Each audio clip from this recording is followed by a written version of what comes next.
Good morning, I'm Dr. Lindsay Nelson, and I am going to talk to you guys today about depression. If you got my email, you know that I'm going to steer a little bit away from my original goal, which was to talk about depression and how it relates to inflammation. I think I'll probably talk about it next week. I think it's really an important topic. Most cases of depression in the United States have inflammation at its core. But as I was trying to write my lecture, I was faced with my own array of emotions. Anger, frustration, guilt, shame, whatnot. And it didn't feel authentic to talk about depression and how it relates to inflammation when I so clearly knew that my array of emotions was because of what's happening in the world today. So I kind of wanted to steer away from that and talk about racism and depression. And really, my goal with these wellness webinars is to educate you about your health. Most of you have not gotten a degree in medicine. You don't know the medical terminology, so you don't know what questions to ask. And I want to empower my patients, people that are listening, every time to get educated and let me help you so that you can make your own informed decisions. And I think that because I am not the poster child on how to combat racism or white fragility, I do know that I can apply my scientific mind, which is ask the question and then educate myself on finding the answers. And so I want to encourage my patients to do the same. Anyone that knows me knows I love the puzzle. I love connecting the dots. I love finding the root cause of disease. I also like to dive in right to the meat of an issue. I don't like to dance around it. And so the best way for me to make sense of a medical question or what's going on in the world is to ask the questions first and then educate myself more to find out. So I'm going to steer away from depression for a slight second, but please stay with me. Hopefully I'll bring it back around. Racism is a disease. It is a disease where ignorance is at the root cause, and racism is disseminated in every facet of our lives, the judicial system, the school system, and medicine, because ignorance still exists. We remain ignorant, I believe, when we don't ask questions, when we do not question the answers that we've been given, when we become complacent, when we accept the status quo. And I believe as humans, we are meant to evolve, and ignorance is our biggest hindrance in evolving. So how do I relate this back to depression? Most depression is episodic, meaning it's a short-lived duration. And I believe that depression and other emotions are the result of our belief systems we have held on to. Whether we were taught it at a young age, innocently took it on by watching the world around us, developed a bit from trauma, etc. Portland is one of the whitest cities in America, so I'm not going to lie that 90% of my patients are white. But I have many patients and friends and family coming to me afraid to talk about how they're feeling, and yet at the same time feeling so angry and sad and have grief. And I truly believe that those feelings are in part because we know, including me, that we are acting in ways that don't align with our core values. As humans, we want to connect to our family, to nature, to the world around us. And we cannot connect with the world around us and our own humanity if we allow such hatred and injustice to continue. As I said, I don't have all the answers, so I'm educating myself by reading, watching books, watching movies, listening to podcasts, and listening to the pleas and cries of people of color.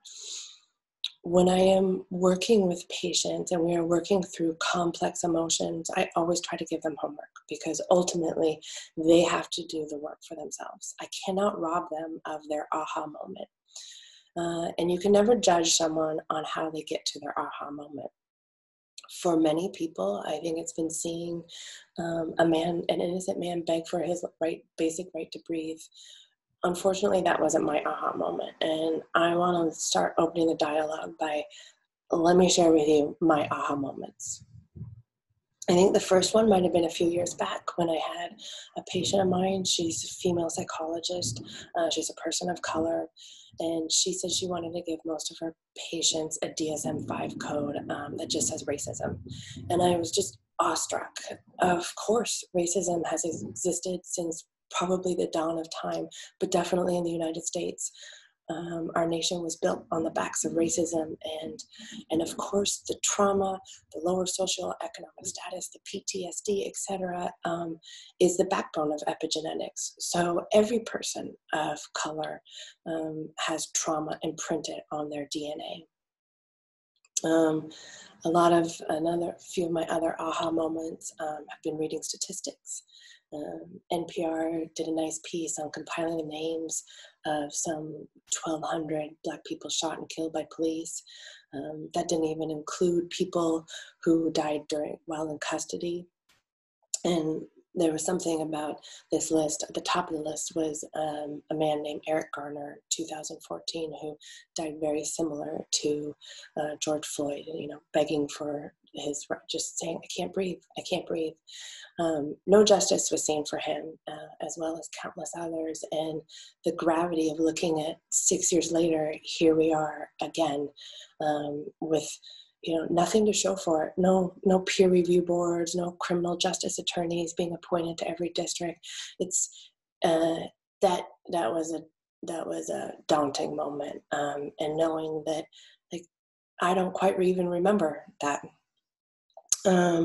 Yesterday I had an aha moment when I read, and I didn't check the facts, but that someone posted that the blackout tiles had more people posting those blackout tiles than had signed the petition to get justice for George Floyd. And it makes me question, is this going to just be a media trend and going to die off, or are we going to actually use what we're feeling as a catalyst for change? My big aha moment was my son the other day said, Mom, Black people are just like white people, except they have more melanin, or they were born in a warmer climate. And I was like, yes, my son gets it. It's just about melanin. It's just pure science. And knowing that 2 years ago, that would have just warmed my heart that, here, my son's not racist. But then realizing, no, it has to go a step farther. He needs to know his white privilege. I need to understand my white privilege. I need to educate myself. It's up to me to educate my son. There's this book called White Fragility, and there's this part about white guilt and how it's still a form of racism. It's hard for me to own up to. But I know that if I don't own up to it, then I can't identify it, and I can't then educate myself on how to rid it. My partner has White Fragility basically as on an audiobook, and he has it on loop all the time now. And so many times I'll walk in and I'll hear this, one excerpt, and I'm just caught with another aha moment of, oh crap, I've done that.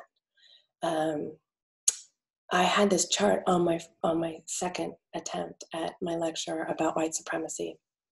And on the chart, it talked about it just said white supremacy. And it was surprising how some of my editors, said, that's really inflammatory. Well, people just shut down and not listen. And that's an aha moment that we hear the word white supremacy and we shut down and we don't listen anymore. But if you were to look at that chart, at the top is, lynching and whatnot, but at the bottom, there is a lot of things that I have done myself.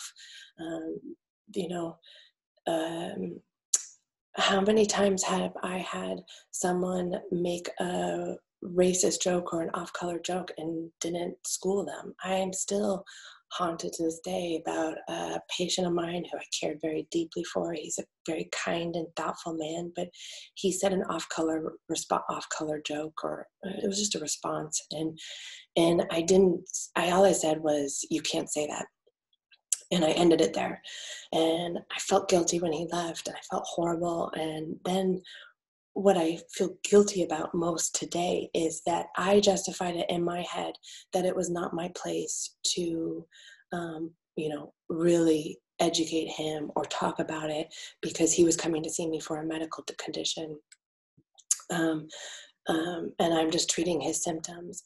it's not my place to lecture him, but isn't the poison of carrying racism around in our subconscious what eats at us, what probably contributes to disease? I have participated in the form of racism. I've participated in racism in the form of minimization, meaning I've said something like, not all white people are like that. That's definitely come out of my mouth. I recognize I'm not a racist, but have I been anti-racist? And that brings me to another moment.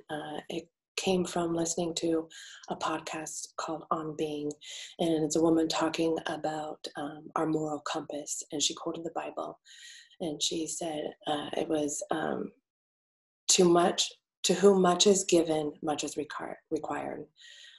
I am choosing to take my deep sadness, my anger, my frustrations, my feelings of helplessness, and asking myself, where have my blinders been?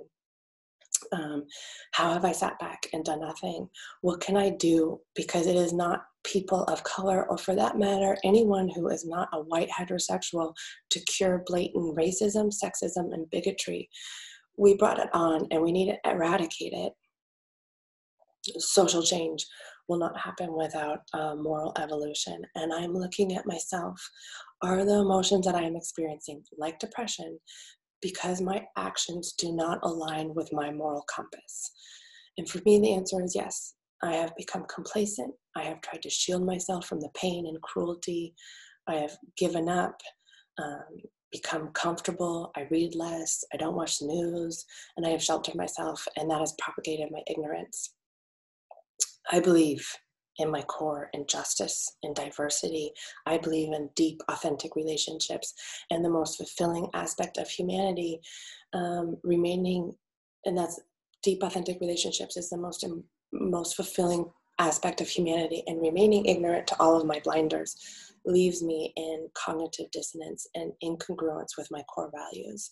And that's how I'm trying to bring it into what you may be feeling. You may be feeling anger and depression, and it's because it is not aligned with it might be because it's not aligned with your core values. And so I encourage you to look at it.